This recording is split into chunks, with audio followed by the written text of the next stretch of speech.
বৌমা, দেখো তোমার জন্য কি নিয়ে এসেছি দেখো। কি এনেছেন মা? এই দেখো দেখো আমি কত বড় মাছ কিনে নিয়ে এসেছি দেখো। তুমি তো বলো যে আমি বাজার করি না, আমি কিপটে। দেখো তোমার জন্য কত বড় মাছ নিয়ে এসেছি। সত্যিই তো মা, এত বড় মাছ কিনে এনেছেন? এই মাছটা 3 দিন ধরে রান্না করবে, ঠিক আছে? কি বলছেন মা?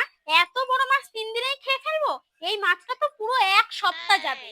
এই তো আমার লক্ষ্মী মন্ত বৌমা। এই নাও, মাছটা নিয়ে যাও, রান্না করে আমাকে ডাক দিবা।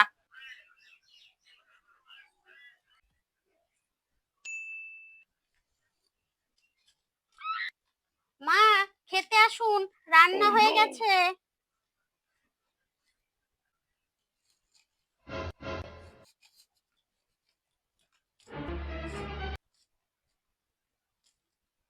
বৌমা, এর মধ্যে শুধু আলু আর ঝোল, মাছ কোথায়?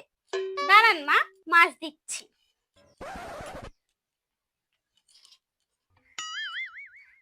নিন মা, এইবার খেয়ে নিন। দেখুন পুরো তরকারিতে মাছের গন্ধে ভরে গেছে। মা, কালকে যখন আবার তরকারি রান্না করব, তখন এই মাছটা ঝোলের মধ্যে দিয়ে আবারও তুলে রেখে দেব। তাহলে এই মাছটাই আমরা পুরো 7 দিন ধরে খেতে পারবো। ঠিক বলেছি না মা?